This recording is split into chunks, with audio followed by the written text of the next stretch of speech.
Alhamdulillah, kita bersyukur pada Allah Subhanahu wa taala pada hari ini, hari Jumat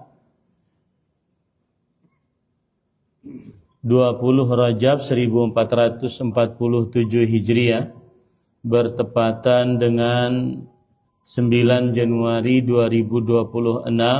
Kembali kita dimudahkan oleh Allah Subhanahu wa taala untuk duduk bersama mengkaji ayat-ayat suci Al-Quran dan hadis-hadis Rasul sallallahu alaihi wasallam, membaca kitab Dirasat fil Baqiyatis Salihat, kajian tentang Baqiyatus Salihat, amalan-amalan yang kekal abadi pahalanya.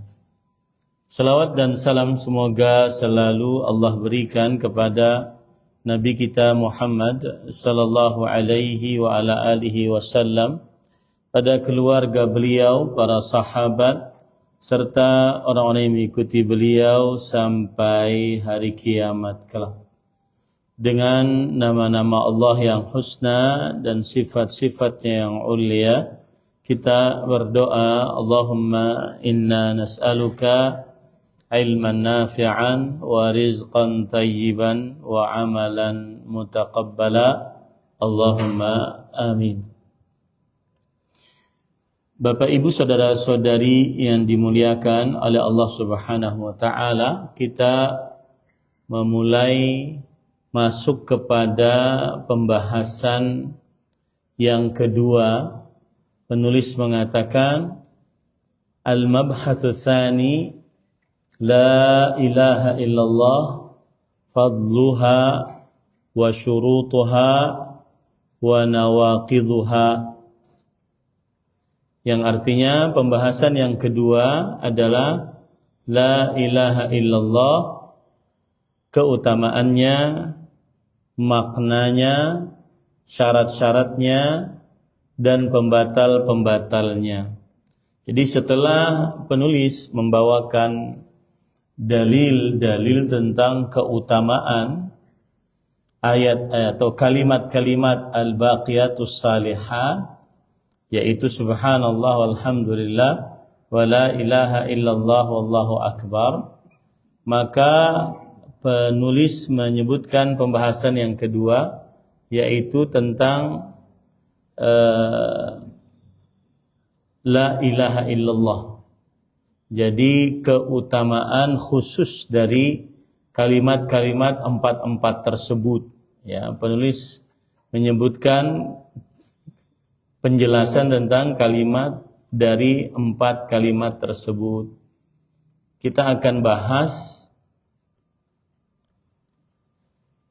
sebentar. Baik. Penulis mengatakan al-matlabul awal pembahasan pertama fadail la ilaha illallah. Pembahasan pertama adalah keutamaan la ilaha illallah. Baik. Yaitu pembahasan yang kedua. Penulis mengatakan inna kalimat at-tauhid la ilaha illallah hiya afdalu haula'il kalimatil arba' wa ajalluha wa a'zamuhunna fali ajliha khuliqatil khaliqah wa ursilatir rusul wa unzilatil kutub wa biha iftaraqan nasu ila mu'minina wa kuffar wa su'ada ahlil jannah wa ashqiya ahlin nar, fahiyal urwatul wuthqa wa hiya kalimatut taqwa wa hiya a'zamu arkanid din wa ahammu syu'abil iman wa hiya sabilul fawzi bil jannati wan najati minan nar wa hiya kalimatu asy-syahadah wa miftahu daris sa'adah wa asluddin wa asasuhu wa ra'su amrihi wa fadailu hadhihi al-kalimah wa mawqi'uha min ad-din fawqa ma yasifuhu al-wasifun wa ya'rifuhu al-'arifun. Syahidallah annahu la ilaha illa huwa wal malaikatu wa ulul ilmi qa'iman bil qist la ilaha illa huwal azizul hakim.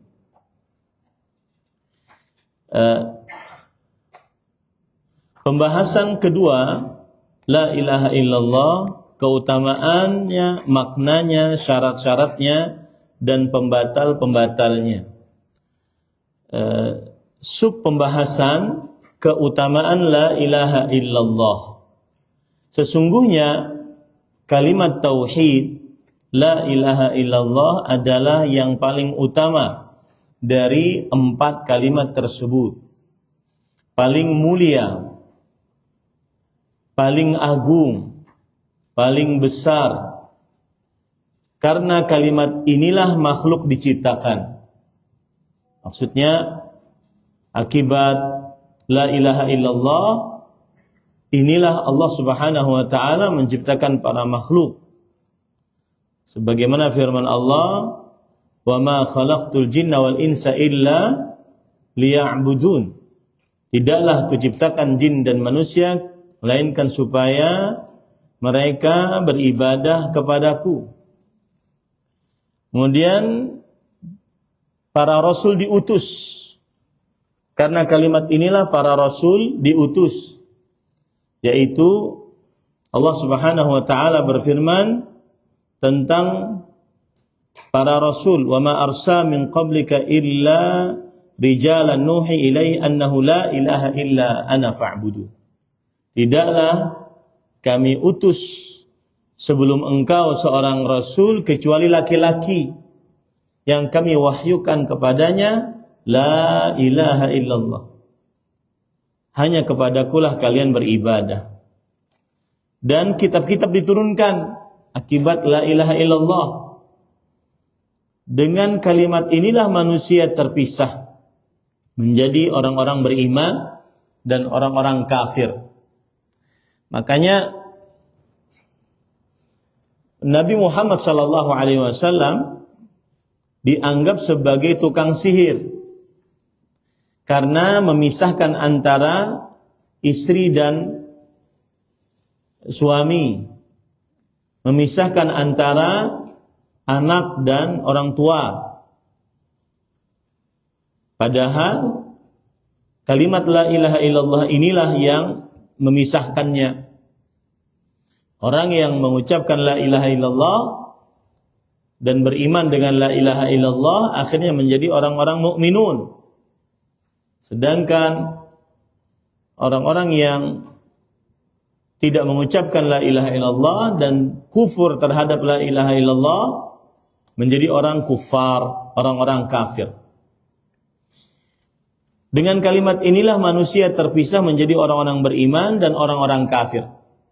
Menjadi penghuni surga yang bahagia dan penghuni neraka yang celaka. Akibat kalimat inilah, karena Rasul sallallahu alaihi wasallam bersabda, "Akhrij minan nar man qala la ilaha illallah." Keluar orang yang mengucapkan la ilaha illallah. Nah, kalimat ini adalah al-urwatul wuthqa, tali yang paling kuat. Kalimatut taqwa, yaitu kalimat la ilaha illallah. Ia adalah pilar agama yang terbesar dan cabang iman yang paling penting sebagaimana sabda Rasul sallallahu alaihi wasallam, a'laha la ilaha illallah. Al-iman sab'un wa sittuna syu'bah. Sab'un wa bid'un syu'bah. A'laha la ilaha illallah. Iman sekitar 60 cabang. Lebih bagiannya. 60 atau 70 cabang. Yang paling tinggi adalah la ilaha illallah. Persis yang disebutkan oleh Syekh. Ia adalah pilar agama. Pilar itu artinya tiang. Tiang agama yang paling terbesar. Dan cabang iman yang paling penting. Ia adalah jalan meraih surga dan sebab selamat dari api neraka. Karena Rasul sallallahu alaihi wasallam bersabda, "Man syahida an la ilaha illallah wa anna Muhammadar Rasulullah wa anna Isa abdullah wa rasul anna Isa abdullah wa rasuluh wa kalimatuhu alqaha ila Maryam wa ruhun min wal jannatu haqqun wan nar haqqun adkhalahu Allahul jannah ala ma kana minal amal." Barang siapa yang bersyahadat la ilaha illallah dan Muhammad Rasulullah dan bersyahadat bahwa Nabi Isa putra Maryam adalah kalimat Allah, ruh yang diciptakan oleh Allah yang diberikan kepada Maryam, dan bersyahadat bahwa surga benar adanya, neraka benar adanya, maka Allah akan masukkannya ke dalam surga sesuai dengan amal ibadahnya. Begitu juga Rasul sallallahu alaihi wasallam bersabda, "Innallaha harrama 'alan nar man qala la ilaha illallah." Sesungguhnya Allah mengharamkan atas neraka orang yang mengucapkan la ilaha illallah khalisan min qalbih, karena ikhlas dari hatinya. Maka ia adalah jalan meraih surga dan sebab keselamatan dari neraka. Ia adalah kalimat syahadat. Kalimat syahadat maksudnya persaksian, kunci negeri kebahagiaan, inti agama, pondasinya dan puncak urusan agama. Kunci negeri kebahagiaan pada la ilaha illallah, sebagaimana dalam surat An-Nur ayat 55. Wa'adallahu alladhina amanu minkum wa 'amilus salihat la yastakhlifannahum fil ard kama istakhlafa alladhina min qablihim wa la yumakkinanna lahum dinahum alladhi irtada lahum wa la yubaddilannahum min ba'di khawfihim amna ya'budunani la yusyrikuna bi syai'an. Allah telah menjanjikan orang-orang beriman di antara kalian dan orang-orang yang beramal saleh. Menjadikan apa? Yang pertama, adik kuasa. Kalian akan menjadi penguasa sebagaimana orang-orang sebelum kalian. Dan yang kedua, Allah akan menetapkan agama kalian yang Allah Subhanahu wa taala ridai. Dan yang ketiga, Allah menjadikan rasa takut menjadi rasa aman. Membalikkan rasa takut menjadi rasa aman. Seperti sekarang banyak musibah, kita nggak tahu kapan datang musibah. Digantikan dengan rasa aman. Dengan apa? Ya'budunani la yusyrikuna bi syai'an. Yaitu mereka beribadah kepadaku dan tidak mensyirikanku dengan sesuatu apapun. Makanya kalimat la ilaha illallah kunci negeri kebahagiaan. Sebuah negeri akan bahagia dengan la ilaha illallah. Nah, kemudian setelah itu penulis berkata, Allah Subhanahu wa taala berfirman, syahidallah annahu la ilaha. Keutamaan kalimat ini dan kedudukannya dalam agama jauh di atas apa yang bisa digambarkan oleh orang yang menggambarkan dan diketahui oleh orang yang mengetahui. Allah Subhanahu wa taala berfirman, syahidallah annahu la ilaha illa huwa wal malaika wa ulul ilm qa'iman bil qist la ilaha illa huwal azizul hakim. Allah menyatakan bahwa tidak ada sesembahan yang berhak disembah selain Dia. Demikian pula para malaikat dan orang-orang berilmu menyatakan hal itu dengan menegakkan keadilan. Tidak ada sesembahan yang berhak disembah selain Dia yang maha perkasa lagi maha bijaksana. Ayat ini menunjukkan bahwasanya keutamaan la ilaha illallah. Kenapa? Karena Allah bersaksi sendiri dengan la ilaha illallah. Kemudian juga para malaikat bersaksi dengan la ilaha illallah. Kemudian juga orang-orang berilmu bersaksi dengan la ilaha illallah. Ini semua menunjukkan keutamaan la ilaha illallah. Ayat tadi disebutkan oleh Allah pada surat Ali Imran ayat 18. Pada surat Ali Imran ayat 18. Ya, mohon maaf terjemahannya belum selesai sebenarnya, tapi saya ingin Bapak Ibu memiliki PDF-nya sehingga mengikuti. Taib. Kemudian penulis berkata, "Walihadza fa inna li hadhihi al-kalimati al-jalilati fadailu 'azimah wa fawadil karimah wa mazaya jammah la yumkinu li ahadin istiqsa'uha wa mimma warada fi fadli hadhihi al-kalimah fi al-Qur'an al-Karim anna Allah tabaraka wa ta'ala ja'alaha zubdata da'wati ar-rusul wa khulasata risalatihim qala ta'ala wa ma arsalna min qablika min rasulin illa nuhi ilaihi annahu la ilaha illa ana fa'budun wa qala ta'ala wa laqad ba'athna fi kulli ummatin rasulan an ya'budullaha wajtanibut taghut wa qala ta'ala fi awwal surati an-nahl yunazzilul malaikata birruhi min amrihim ala man yasha'u min ibadihi an anziru annahu la ilaha illa ana fattaqun. Wa hadhihi al-ayatu hiya awwalu ma 'addada Allah 'ala 'ibadihi min an-ni'am fi hadhihi as-surah. Fadalla dhalika 'ala anna at-tawfiqa lidhalika huwa a'zamu ni'amillah ta'ala allati asbaghaha 'ala 'ibadihi kama qala subhanahu wa asbagha 'alaykum ni'amahu zahiratan wa batinah. Qala Mujahid la ilaha illallah. Artinya, perhatikan ini perkara penting. Kemudian penulis mengatakan, karena itulah kalimat yang mulia ini, yaitu la ilaha illallah, memiliki keutamaan yang besar, karunia yang mulia, keistimewaan yang banyak, yang tidak mungkin mampu dituntaskan seluruhnya oleh siapapun.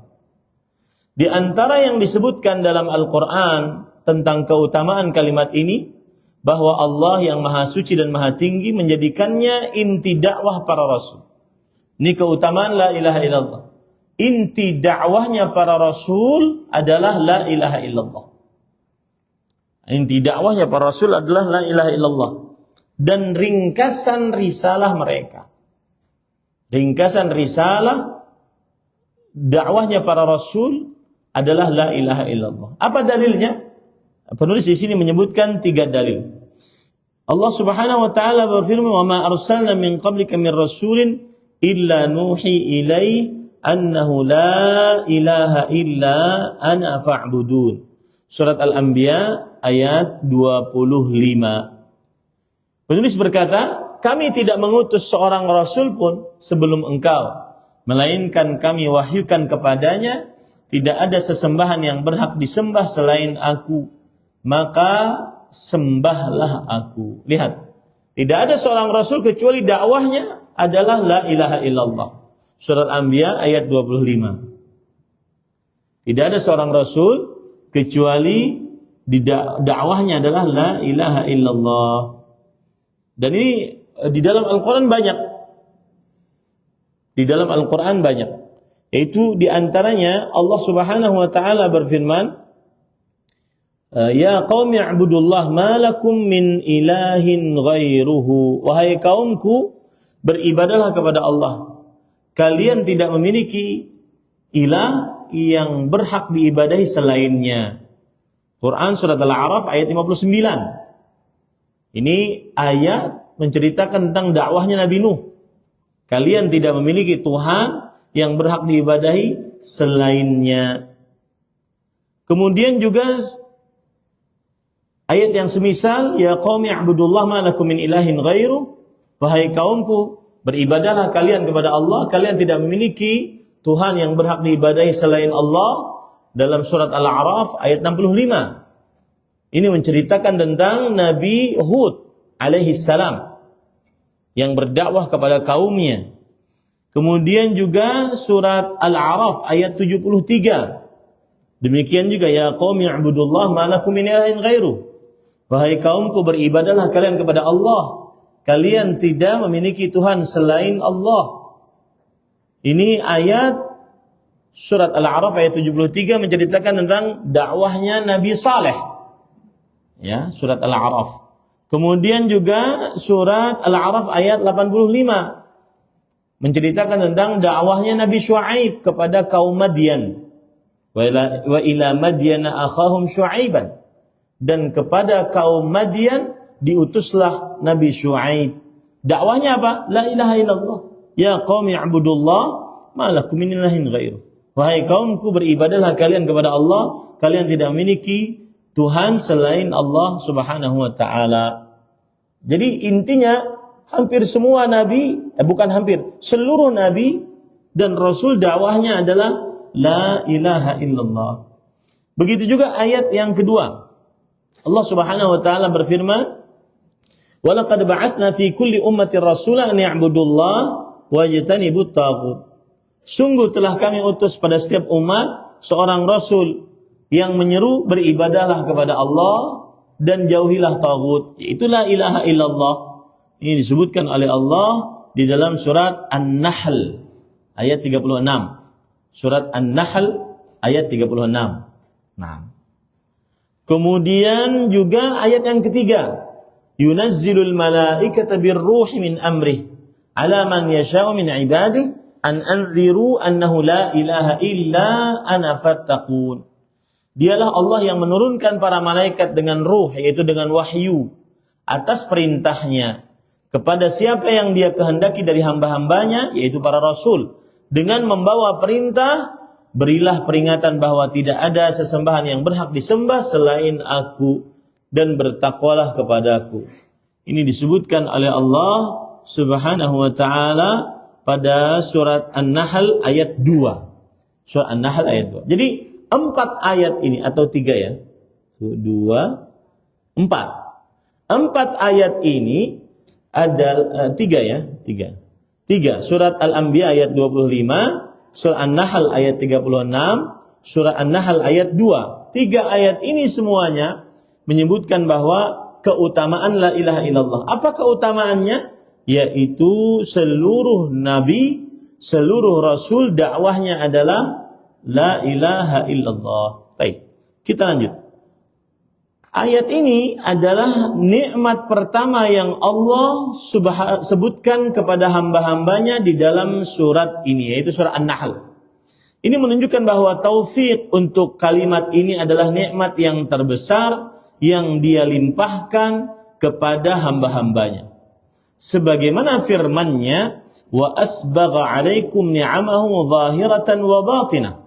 Dan Allah dia menyempurnakan untuk kalian nikmat-nikmatnya yang lahir maupun yang batin. Imam Mujahid ini seorang ulama di kalangan tabi'i ahli tafsir. Beliau berkata, Imam Mujahid mengatakan nikmat yang dimaksud adalah la ilaha illallah. Itu surat Luqman ayat 20. Wa asbagha 'alaikum ni'amahu zahiratan wa batinah. Allah memberikan kepada kalian nikmat-nikmatnya yang nampak ataupun yang batin, yang tersembunyi. Surat Luqman ayat 20. Jadi nikmat Allah yang paling terbesar adalah apa? La ilaha illallah. Seorang berla ilaha illallah. Seorang mengucapkan la ilaha illallah. Dan subhanallah para ikhwah, kalau kita berbicara tentang mencintai Allah, itu sangat indah akhirnya hidup kita ini. Bagaimana seorang hamba mencintai Allah Subhanahu wa taala. Ada orang yang mencintai Allah, maka Allah akan mencintainya. Nah, tetapi timbul pertanyaan, bagaimana menumbuhkan rasa cinta kepada Allah? Kalau Bapak Ibu sekarang saya tanya, jujur, yang paling dalam hatinya, jujur, ya, benar-benar cinta nggak kepada Allah? Nah, sebagian orang mengatakan belum, Ustaz, karena kejujuran dia nyata belum. Saya lebih cinta harta saya daripada Allah. Ya, mungkin kita mengucap a'udzubillah, tapi pada hakikatnya memang demikian. Pada hakikatnya demikian. Kita belum terlalu cinta dengan Allah Subhanahu wa taala. Cinta yang dengan sebenar. Mungkin saya lebih cinta istri saya daripada Allah, kata orang ini. Istri mengatakan saya lebih cinta suami saya daripada Allah Subhanahu wa taala. Secara hakikatnya yang dia praktekkan. Tapi dia tidak mengungkapkan itu.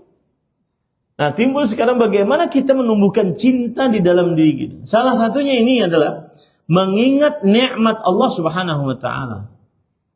Dan salah satu nikmat Allah yang terbesar adalah mencintai Allah Subhanahu wa taala. Saya ingin contoh ya. Saya akan sebutkan potret-potret orang yang mencintai Allah Subhanahu wa taala. Tinggal ibu-ibu, bapak-bapak nanti hitung-hitung diri, apakah kita ini benar-benar mencintai Allah Subhanahu wa taala atau tidak. Yang pertama, kita suka mati yang setelah mati bertemu dengan Allah enggak? Enggak. Jujur aja. Kemudian yang kedua, kita sabar di atas ketaatan enggak? Enggak. Lebih sabar scroll media sosial dibandingkan sabar baca Quran. Kita sabar atas musibah enggak? Enggak, ngeluh. Yang kedua, kita sering berzikir pada Allah enggak? Enggak. Lisannya. Kemudian yang ketiga, kita cemburu karena Allah enggak? Melihat orang bermaksiat kemudian kita murka. Minimal murka dalam qalbu. Atau kita malah ikut-ikutan dengan maksiat tersebut. Kemudian kita suka baca Quran enggak? Buktinya enggak hatam-hatam. Udah puluhan tahun. Kemudian kita merasa menyesal yang terluput dari kita. 2 rakaat sebelum subuh yang sering tertinggal, merasa menyesal enggak? Itu semua tanda-tanda cinta Allah Subhanahu wa taala, tanda-tanda cinta seorang hamba kepada Allah Subhanahu wa taala.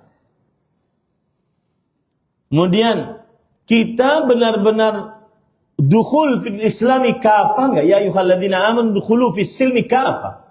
Wahai orang beriman, masuklah dalam agama Islam dengan sempurna. Mengikuti syariat Allah dengan sempurna enggak? Enggak juga. Lalu cintanya di mana?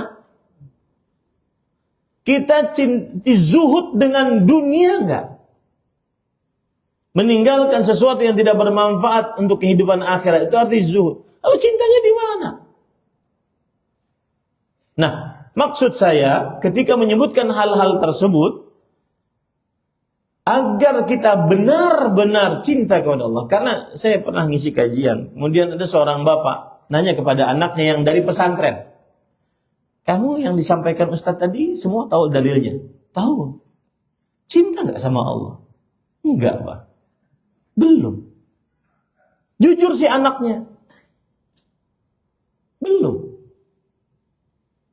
Salah satu agar cinta kepada Allah, ingat nikmat Allah yang paling terbesar. La ilaha illallah. Yang kalau orang tidak berla ilaha illallah, dia akan kal bahaim. Ulaika kal an'am bal hum adall. Mereka bagaikan binatang, bahkan mereka lebih sesat daripada binatang. Ini akibat la ilaha illallah. Ini Bapak, Ibu, saudara-saudari yang dimuliakan oleh Allah Subhanahu wa taala. Itu tadi beberapa sifat-sifat tanda-tanda yang saya sebutkan. Kalau ada dalam diri seorang hamba berarti dia mencintai Allah Subhanahu wa taala. Silakan cek masing-masing. Dari beberapa tanda tadi. Berapa saya sebutkan tadi, Bu? 7 tanda. Cek dengan Quran aja kita. Seberapa dekat kita dengan Quran? Orang kalau mau masuk pesawat, pegang. Seakan-akan nggak bisa lepas dari HP. Sering banget tuh lihat. Orang masuk pesawat kayaknya pegang HP aja. Bahkan beberapa orang ada yang kadang-kadang terlihat serius mukanya. Udah pas megang HP, ternyata yang dilihat tonton film. Film yang ditonton, subhanallah. Coba ganti itu dengan Quran. Mana-mana bawa Quran, kecuali ke hammam. Ya, Apalagi nih adik-adik saya ini yang kecil-kecil, anak-anak, jangan dibiasakan dengan media sosial, hancur hidupmu. Sayang, scroll, mendingan main, explore diri. Buat apa, main sana, main sini. Kalian berhak untuk bahagia. Kalian jangan dipenjara oleh kelakuan orang tua kalian yang memberikan HP kepada kalian. Mumpung saya melihat anak-anak. Orang tua memenjara anaknya itu dengan HP-nya tanpa disadari oleh orang tuanya. Nah, jadi la ilaha illallah adalah nikmat Allah yang paling terbesar. Wa asbagha 'alaikum ni'amahu zahiratan wa batinah. Dan Allah menyempurnakan untuk kalian nikmat-nikmatnya yang lahir dan batin. Nikmat yang paling sempurna kata Imam Mujahid rahimahullah adalah la ilaha illallah. Seorang menjadi pengikut la ilaha illallah, seorang memahami la ilaha illallah, seorang berharap hidupnya mati di atas la ilaha illallah. Rasul SAW bersabda, "Man kana akhiru kalamihi la ilaha illallah dakhal jannah." Siapa yang ucapan terakhirnya la ilaha illallah masuk surga. Nah, kemudian para ikhwan yang dirahmati oleh Allah Subhanahu wa taala, kita lanjutkan. Kemudian penulis berkata, wa qala Sufyan bin Uyainah rahimahullah, ma an'ama Allah ala 'abdin min al-'ibad ni'matan a'zama min an 'arrafahum la ilaha illallah. Yang artinya ini indah sekali juga. Dan ini perhatian kepada bapak-bapak, ya. Allah bertakdir pada anak-anak, jadi perhatian kepada bapak-bapak dan orang tua secara umum. Sufyan bin Uyainah berkata, Allah tidak pernah menganugerahkan kepada seorang hamba pun nikmat yang lebih besar daripada memperkenalkan kepada mereka la ilaha illallah. Seorang orang tua kadang-kadang memberikan anaknya les macam-macam. Les bahasa Inggris, les memanah, les renang, les futsal, les komputer, les macam-macam. Apalagi les zaman sekarang, les coding dan seterusnya. Tapi tidak pernah dileskan belajar intensif la ilaha illallah. Lihat Sufyan bin Uyainah, seorang tabi'ut tabi'in. Beliau mengatakan Allah tidak pernah menganugerahkan kepada seorang hamba nikmat yang lebih besar daripada memperkenalkan kepada mereka la ilaha illallah.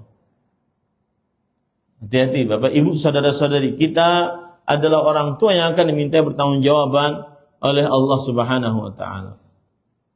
Itu perkataan disebutkan oleh Sufyan bin Uyainah di dalam kitab tafsir, di dalam kitab Kalimatul Ikhlas yang ditulis oleh Al-Hafidh Ibn Rajab Al-Hambali rahimahullah. Taib. Itu yang pertama. Keutamaan la ilaha illallah, dia adalah nikmat yang paling besar dan dakwah Rasul seluruhnya. La ilaha illallah. Taib. Wa min fadailiha anna Allah wasafaha fil Qur'an bi annaha al-kalimatu thayyibah.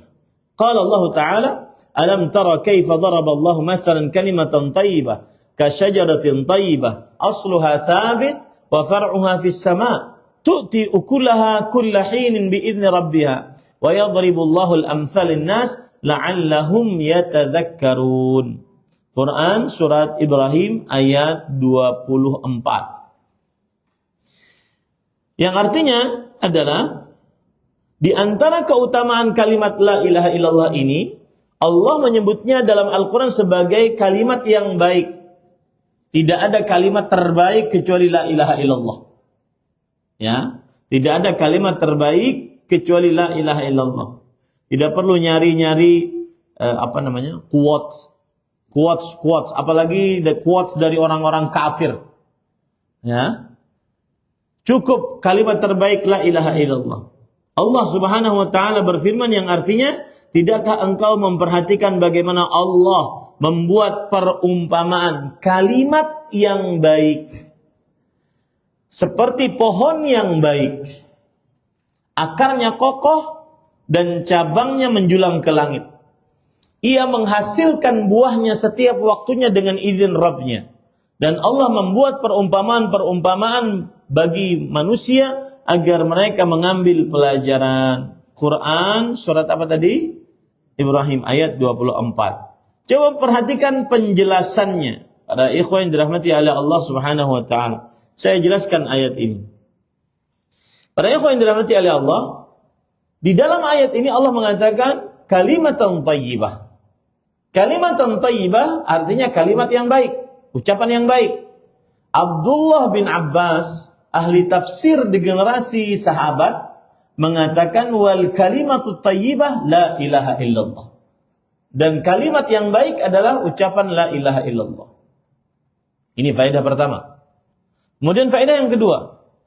Di dalam ayat ini Allah menggambarkan ucapan la ilaha illallah yang merupakan kalimat yang terbaik bagaikan akar pada sebuah pohon. Yang mana pohon tidak akan tumbuh tanpa akar. Yang mana pohon tidak akan tumbuh tanpa akar, tidak akan menghasilkan ranting-ranting yang berbuah tanpa akar. Begitulah ucapan la ilaha illallah. Dia bagaikan ruh pada jasad. Ya. Kalau jasad ini tanpa ruh, mati dia. Mati, tidak ada manfaatnya. Ucapan la ilaha illallah bagaikan ruh tanpa jasad. Ruh pada jasad. Dia bagaikan pondasi pada bangunan. Masjid Salman ini, jika tidak ada pondasi, tidak ada bangunannya. Kalau seandainya tidak ada bangunannya, maka tidak bisa diambil manfaatnya. Begitulah juga orang yang tanpa ruh, tidak bisa diambil manfaatnya. Pelajaran yang ketiga. La ilaha illallah menghasilkan keikhlasan yang memotivasi untuk beramal. Sebagaimana akar pohon menghasilkan batang, kemudian ranting-ranting yang menghasilkan buah-buah. Maka begitu juga orang yang la ilaha illallah, maka dia akan semangat beramal. Yang ikhlas, kalimat la ilaha illallah, kalimat terbaik sinonim dengan kalimat ikhlas. Yang ikhlas dalam beramal ibadahnya, pasti semangat beramal ibadahnya.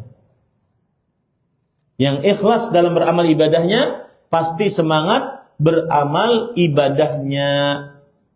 Ya. Yang malas, pasti bermasalah dengan la ilaha illallah. Apa dalilnya? Allah berfirman tentang orang-orang munafik yang riya. Innal munafiqina yukhadi'un Allah wa huwa khadi'uhum. Wa idza qamu ila shalah qamu kusala. Sesungguhnya orang-orang munafik menipu Allah dan Allah membalas tipuan mereka. Mereka jika bangun mendirikan sholat, bangun dalam keadaan malas. Kenapa? Yura'unan nas. Karena mereka riya kepada manusia. Ingin dilihat oleh manusia. Yura'unan nas. Wa la yadhkuruna Allah fiha illa qalila. Itu disebutkan oleh Allah dalam surat At-Taubah, dalam surat An-Nisa. Dalam surah An-Nisa ayat 142. Surah An-Nisa ayat berapa, Bu? 142. Ini ayat menunjukkan bahwa yang malas bermasalah dengan la ilaha illallahnya, bermasalah dengan keikhlasannya. Maka pemahaman dari itu, yang kokoh la ilaha illallahnya, yang kokoh keikhlasannya, semangat beramal ibadah. Semangat beramal ibadah. Baik. Kemudian lanjut.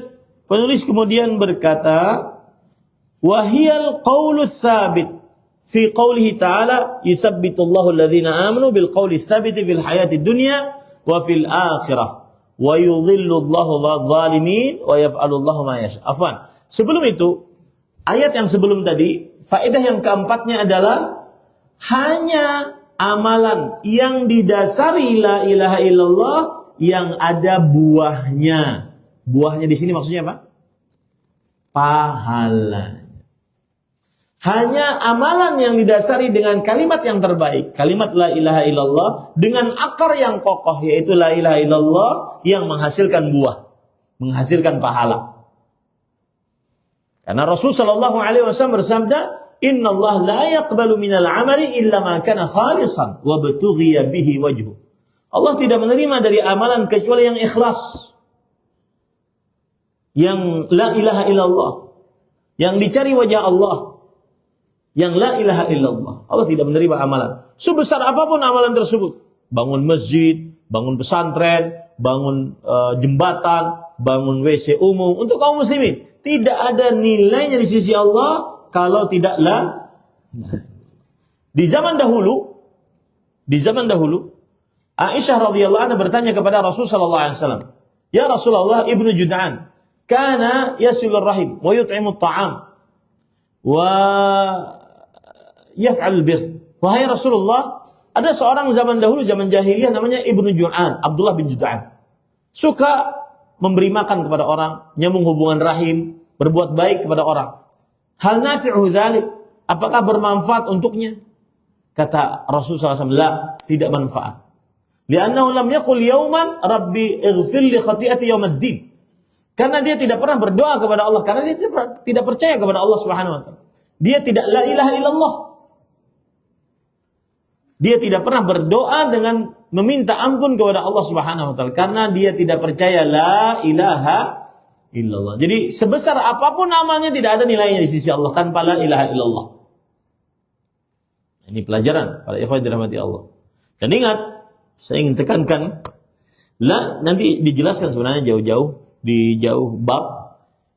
Tapi saya ingin menekankan, orang yang mengucapkan la ilaha illallah tidak manfaat la ilaha illallahnya tanpa mengkufuri Tuhan selain Allah. Tanpa mengkufuri Tuhan selain Allah. Apa maksudnya? Kita ini kan beribadah kepada sholat karena Allah, puasa karena Allah. Itu nggak cukup kalau tidak kita meyakini bahwa Yesus bukan Tuhan. Ya, Uzair Tuhannya kaum Yahudi bukan Tuhan. Patung Buddha bukan Tuhan. Harus kufur dengan Tuhan selain Allah. Baru ucapan la ilaha illallah kita bermanfaat. Paham itu baik-baik? Hati-hati. Sejuta kali antum mengucapkan la ilaha illallah enggak manfaat tanpa mengkufuri Tuhan selain Allah. Enggak manfaat. Harus kufur dengan Tuhan selain Allah. Harus tidak berdoa kepada orang mati. Berdoanya hanya kepada Allah. Harus tidak bergantung kalbu kepada selain Allah. Bergantung kalbunya hanya kepada Allah. Wa 'ala Allah fatawakkalu in kuntum mu'minin.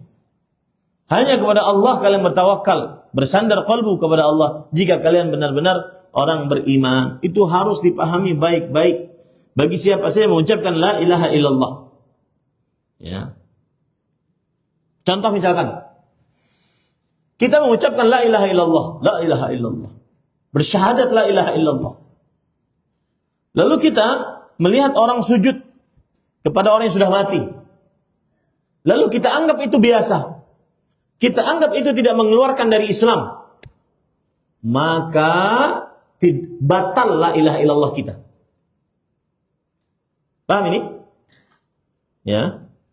Kita anggap orang yang berdoa kepada orang yang sudah mati biasa. Boleh. Batal la ilaha illallah kita. Karena tidak boleh orang yang mengucapkan la ilaha illallah kecuali harus mengkufuri Tuhan selain Allah. Berdoanya hanya kepada Allah, beribadahnya hanya kepada Allah, bertawakalnya hanya kepada Allah Subhanahu wa taala. Nah. Kemudian wahyal qaulu tsabit fil qoulihi ta'ala yutsabbitullahu alladhina amanu bil qauli tsabiti fil hayatid dunya wa fil akhirah wa yudhillullahu adh-dhalimin wa yaf'alullahu ma yasha. Quran surat Ibrahim ayat 27. Surat Ibrahim ayat berapa? 27. Kalimat itu pula yang dimaksud dengan ucapan yang teguh. Ucapan yang teguh. Dalam firman Allah, dalam bahasa Arabnya al-qaulus tsabit, ucapan yang teguh. Al-qaulus tsabit. Allah berfirman, Allah meneguhkan orang-orang yang beriman dengan ucapan yang teguh, yaitu la ilaha illallah, dalam kehidupan dunia dan di akhirat. Dan Allah menyesatkan orang-orang yang zalim, dan Allah berbuat apa yang Dia kehendaki. Ayat ini menunjukkan bahwa kalimat la ilaha illallah adalah al-qaulus tsabit, ucapan yang teguh. Kalimat la ilaha illallah adalah apa? Ucapan yang teguh, la ilaha illallah. Kemudian pelajaran dari ayat ini juga adalah siapa yang teguh dengan la ilaha illallah di dunia, yutsabbitullahu bil akhirat. Allah akan tetapkan dia di akhirat. Kapan itu? Di akhirat. Kapan maksudnya? Allah tetapkan di akhirat. Saat kapan? Siapa yang bisa jawab? Siapa yang tetap ucapannya di dunia la ilaha illallah, maka Allah akan tetapkan nanti dia di akhirat. Kapan di akhirat? Saat di alam kubur. Ketika Munkar dan Nakir bertanya, Man Rabbuk? Siapa Rabbmu? Ingat Pak, pertanyaan dari Munkar dan Nakir akan dijawab bukan dengan hafalan, tetapi dengan keimanan. Paham ya? Bukan dengan hafalan. Ustaz, orang-orang kafir sekarang hidup di dunia hafal la ilaha illallah. Dia bisa mengucapkan la ilaha illallah. Lalu nanti ditanya oleh Munkar dan Nakir, bisa dong? Enggak. Yang bisa menjawab hanya yang beriman sesuai dengan keimanannya kepada la ilaha illallah. Sesuai dengan keimanannya kepada la ilaha illallah. Ini faedah menarik bahwa orang yang tetap la ilaha illallah di dunia, maka di akhirat dimulai dari alam kubur. Saat fitnatul qabr, pertanyaan dalam kubur, akan ditetapkan oleh Allah jawabannya. Ketika malaikat Munkar dan Nakir bertanya, Man Rabbuk? Dia akan bisa menjawab, Rabbi Allah. Kemudian juga ketetapan di akhirat saat berjalan di atas sirat. Sirat adalah sebuah jembatan yang dibentangkan oleh Allah di atas neraka Jahannam. Dan sirat mempunyai 70.000 tali kekang.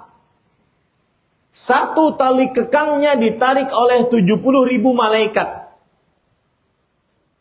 Dan sirat gambarannya adalah dahbun mazillah. Licin menggelincirkan, sebagaimana dalam hadis riwayat Muslim. Sudah licin, kemudian orang seling tergelincir. Yang ketiga dan keempat, ahaddu minas saif adaqqu minas sya'ar. Lebih tipis dari rambut, lebih tajam daripada pedang. Lebih tipis dari rambut, lebih tajam daripada pedang. Dalam hadis riwayat Imam Ibnu Hibban, Rasulullah SAW mengatakan, as-sirat jisrun mamdud alamati jahannam ahaddu minas saif adaqqu minas sya'ar. Makanya orang-orang tua dahulu, ini anak-anak gen alfa nggak dapat pelajaran. Orang tua dahulu mengatakan bahwa nanti di akhirat itu ada sirat. Sirat itu tipis seperti rambut dibelah 7. Itu adalah penjelasan orang tua dulu agar memudahkan kita memahaminya. Dan itu tidak salah juga. Tapi sesuai dengan hadis, lebih tipis dari rambut, lebih tajam daripada pedang. 4 sudah. Sifat sirat yang kelima, wa fi hafataihi kalalib. Samping-sampingnya ada besi-besi bengkok yang tugasnya mengambil orang yang diperintahkan untuk diambil dan dijeburkan ke dalam api neraka. Makanya nanti ada orang yang makhdushun najin. Dia selamat tapi tercabik-cabik karena besi bengkok tadi. wa maqdusun finnar, dan ada yang tercebur ke dalam nerakanya Allah Subhanahu wa taala. Yang keenam, sifat sirat adalah gelap. Rasul sallallahu alaihi wasallam ditanya, di manakah manusia ketika bumi diganti dengan bumi, langit diganti dengan langit? Rasul sallallahu alaihi wasallam menjawab, hum fi dhulmatin duna al-jisr. Mereka manusia seluruhnya dalam kegelapan di atas neraka jahanam, di atas sirat, dalam kegelapan di atas sirat. Lalu bagaimana bisa selamat? Dengan la ilaha illallah. Yang tetap la ilaha illallahnya sampai mati selama hidup, maka di mana? Di atas sirat pun juga tetap la ilaha illallahnya.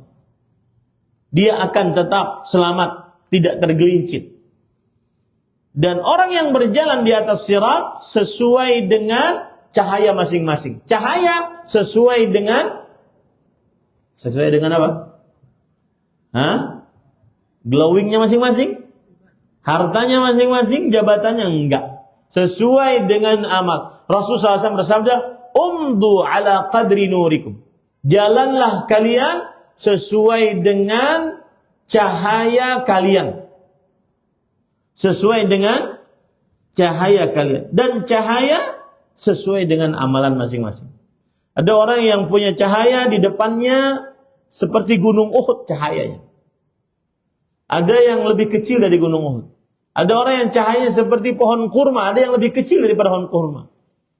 Ada yang berjalan seperti pernah lihat halilintar ataupun petir. Ya, ada yang berjalan seperti orang naik kuda, naik onta, ada yang berlari, ada yang berjalan dan cahayanya ini disebutkan dalam hadis sahih riwayat Imam Baihaqi. Cahayanya sejempol kaki. Itu pun yatfa'u marratan wa yudhi'u marratan. Kadang hidup, kadang mati. In adha'a qaddama qadamah wa in atfa'a qama. Kalau sedang nyala, dia langkahkan kakinya. Dalam keadaan sirat yang tadi. Licin, menggelincirkan, gelap, lebih tipis dari rambut, lebih tajam daripada pedang, samping-sampingnya ada besi bingkong pengait. Kemudian cahayanya cuma sejempol kaki. Itu pun kadang hidup, kadang mati. Kapan hidup dia jalan, kapan mati dia diam. Makanya ta'allaqat rijl wa ta'allaqat yad. Kadang dia bergelantungan dengan tangannya, kadang dia bergelantungan dengan kakinya. Subhanallah. Siapa yang bisa selamat dan tetap di atas sirat saat itu? Ayat ini yang menjawab. Surat Ibrahim ayat berapa tadi? 27. Yutsabbitullahu alladhina amanu bil qawli tsabit fil hayati dunya wa fil akhir. Allah akan tetapkan dengan ucapan yang tetap di kehidupan dunia dan kehidupan akhirat. Allah akan tetapkan orang yang mengucapkan la ilaha illallah, dia akan tetap nanti di atas sirat. Di atas sirat. Nah. Ini para ikhwan yang dirahmati oleh Allah Subhanahu wa ta'ala. Itu yang bisa disampaikan untuk kesempatan kali ini. Jika ada yang ingin bertanya, dipersilahkan. Nah. Ini bukunya terjemahnya belum selesai, tetapi saya nanti akan memberikan yang lebih lengkap kepada panitia. Mudah-mudahan bisa dibagikan bulan depan. Dan membicarakan la ilaha illallah ini adalah satu yang paling kita harus sukai di dalam kehidupan kita. Jangan pernah bosan kalau ada orang ustaz yang membicarakan la ilaha illallah. Meskipun nanti kita akan bicarakan pembatal-pembatalnya. Kan sudah kita pelajari ustaz pembatal keislaman. Syarat-syaratnya, rukun-rukunnya, maknanya. Nanti kita akan pelajari lebih dalam lagi. Jangan pernah bosan mempelajari la ilaha illallah. Nah.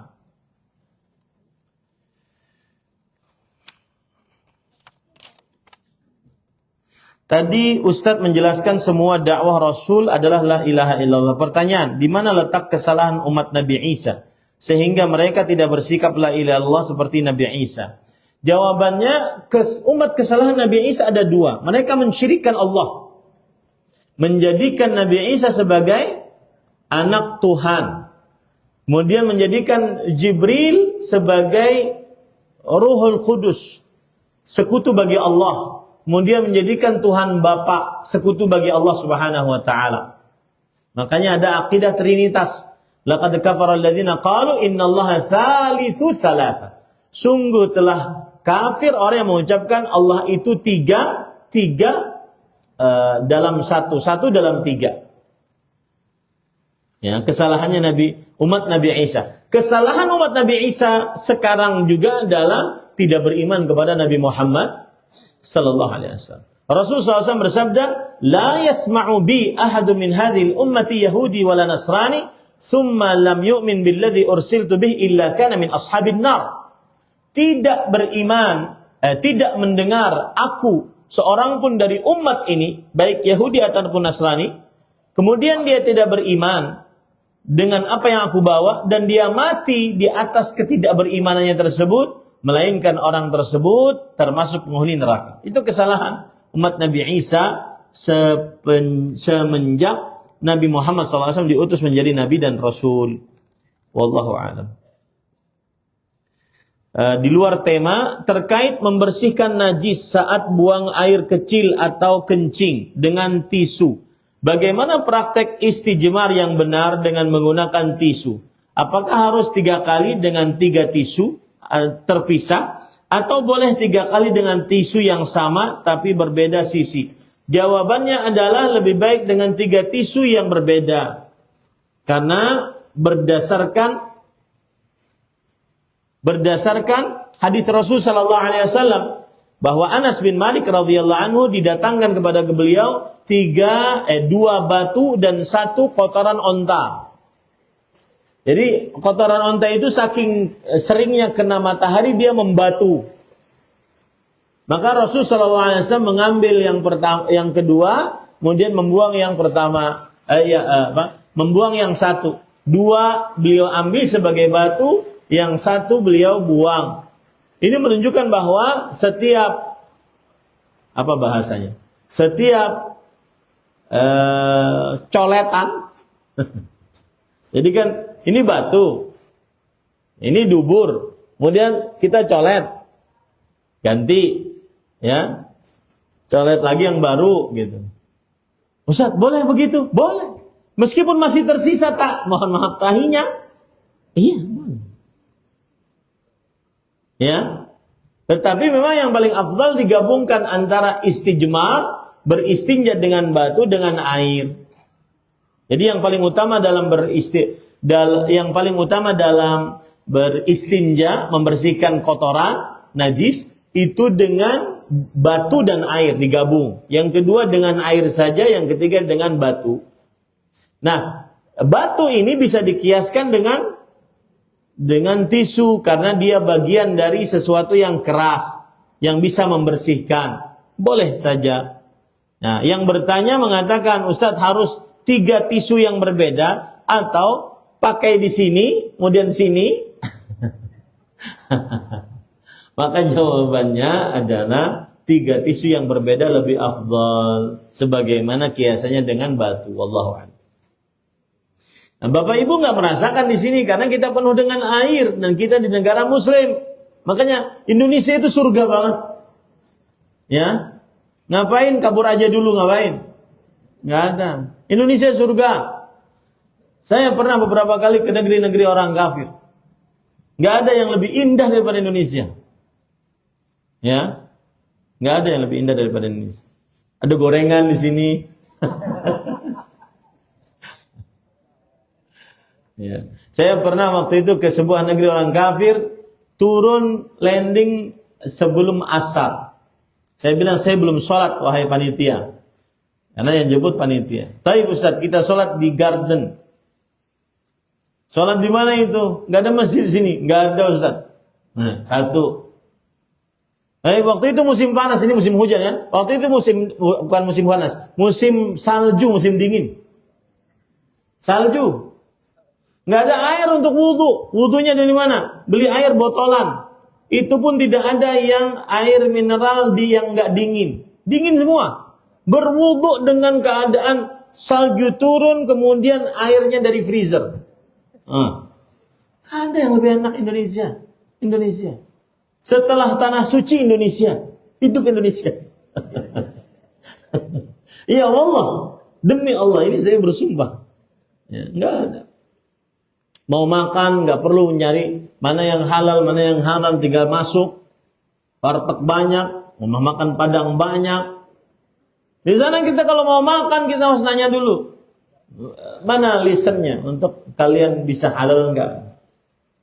Kadang ada syubhat. Satu toko di sini untuk muslim halal, di sini untuk kafir. Tapi satu toko, masa tempat alatnya sama. Enggak jadi, susah. Ya. Ini orang-orang yang sering bukan menuduh ya, akan tetapi kalau ada yang suka nyombong-nyombongkan diri ke negeri-negeri kafir dan seterusnya, nggak ada yang lebih enak daripada Indonesia setelah tanah suci. Nah, ada lagi? Silahkan, Bapak dulu yang di belakang tadi nggak katakan. Nah,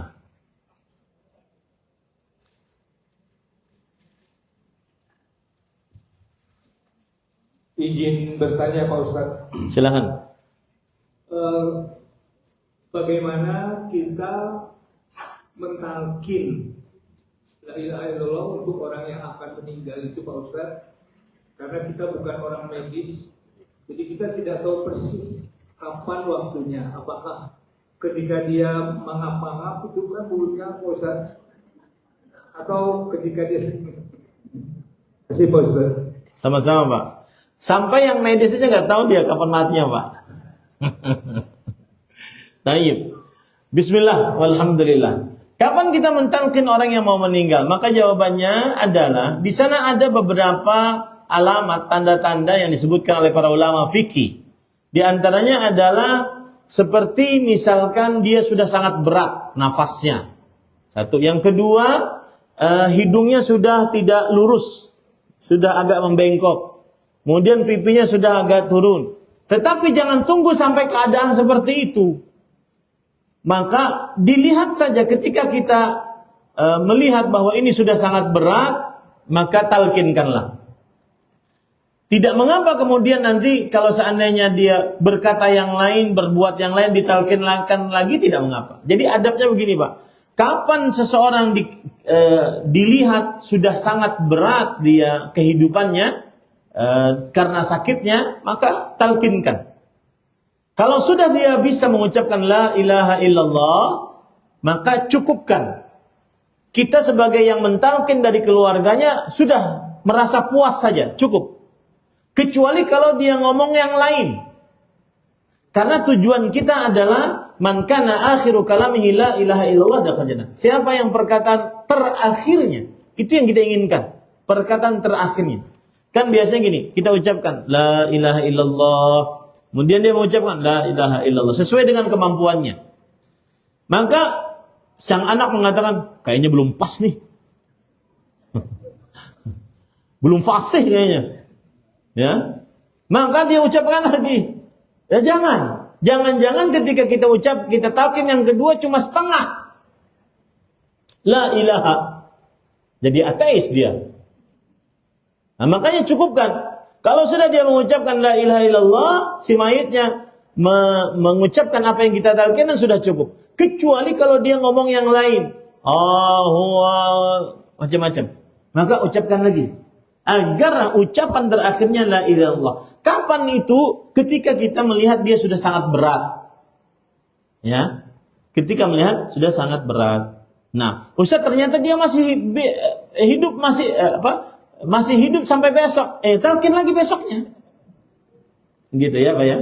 Jadi tidak ada dalam dalil syar'i yang disebutkan secara eksplisit kapan kita mengucapkan la ilaha illallah. Akan tetapi Rasul SAW mengatakan siapa yang paling terakhir ucapannya la ilaha illallah masuk surga.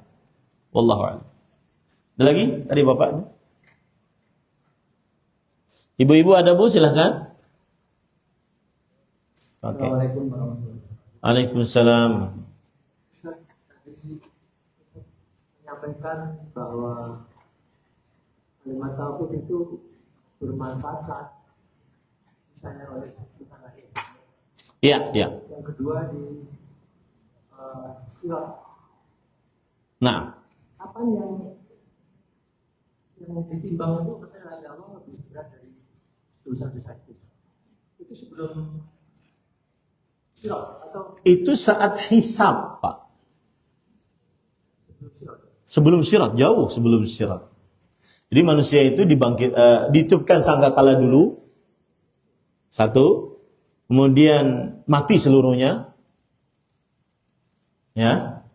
Kemudian setelah itu 40 tahun setelahnya ditiupkan lagi sangkakala yang kedua. Yang mati tadi bangun seluruhnya dari kuburnya. Kemudian setelah itu padang mahsyar digiring ke mahsyar, sebuah Allah mengganti langit dengan langit, bumi dengan langit, bumi dengan bumi yang lain, semua bangunannya akan hancur. Kemudian Allah kumpulkan. Kemudian setelah itu baru diberikan buku catatan amal, baru diberikan buku catatan amal lalu ditimbang. Nah, baru setelah itu pas saat penimbangan itulah ucapan la ilaha illallah yang lebih berat daripada seluruh buku-buku dosa. Bermanfaat lagi setelah sirat. Oh, nanti bermanfaat lagi dia setelah sirat. Makanya disebutkan tadi yusabbitullahu alladhina amanu fil hayati dunya bil qawli tsabiti fil hayati dunya wa fil akhirah. Bermanfaat untuk orang beriman ucapan yang teguh tadi la ilaha illallah di kehidupan dunia dan kehidupan akhirat.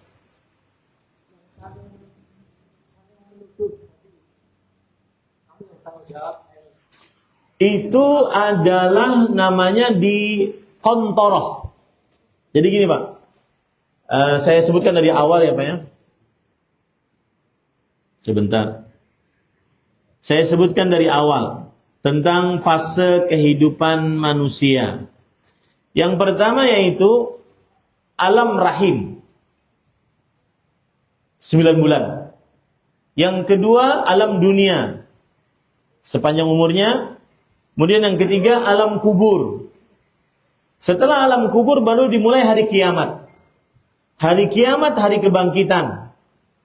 Kemudian padang mahsyar, syafaat, hisab, penyerahan buku catatan amal, mizan timbangan, lalu berjalan di atas sirat. Lalu telaga. Nah, setelah telaga inilah nanti ada kontoroh namanya. Kontoroh ini beda dengan sirat tadi. Kontoroh ini semua kezaliman akan diselesaikan itu. Karena setelah kontoroh itu hanya ada surga atau neraka. Nah, Pak. Ya. Jadi sirat dengan kontoroh itu beda, Pak. Di ikhtisas hamba saling meminta satu dengan yang lain di kontoroh itu, Pak. Sampai disebutkan kambing yang patah tanduknya akan didatangkan kambing yang mematahkannya sampai dimintai kisos. Nah, disitulah nanti yang hutang belum bayar, oh ente ketemu lagi, kita bayar hutang sini. Nah itu di kontoroh itu Pak. Ada yang mengatakan kontoroh itu sama dengan sirat, ada yang mengatakan tidak sama. Wallahu a'lam. Yang sirat sudah terpleset masuk neraka duluan. Iya. Jadi enggak ada. Selesai urusan sudah. Yang kedua, Ustaz. Baik. Kita pernah dengar Ustaz mengatakan yang tadi mengenai cebok tadi. Tidak boleh menggunakan tisu basah. Hai. Betul. Mungkin si ustadznya karena menganggap itu adalah bagian cair, sedangkan yang boleh adalah yang kering. Bisa dimungkinkan itu benar. Ya. Karena batu adalah batu yang keras. Dikiaskan dengan tisu yang kering. Karena dia yang bisa nyolet. Apa bahasanya? Bahasa Indonesia ya. Bisa menghapus, membersihkan. Ya. Seperti itu. Wallahu a'lam. Nah, cukup kiranya ini yang bisa disampaikan. Apa yang baik dari Allah Subhanahu wa taala kita cukupkan dengan kafaratul majlis. Subhanakallahumma wa bihamdik asyhadu an la ilaha illa anta astaghfiruka wa atubu ilaik. Wa sallallahu ala nabiyyina Muhammad walhamdulillahi rabbil alamin. Wassalamualaikum warahmatullahi wabarakatuh.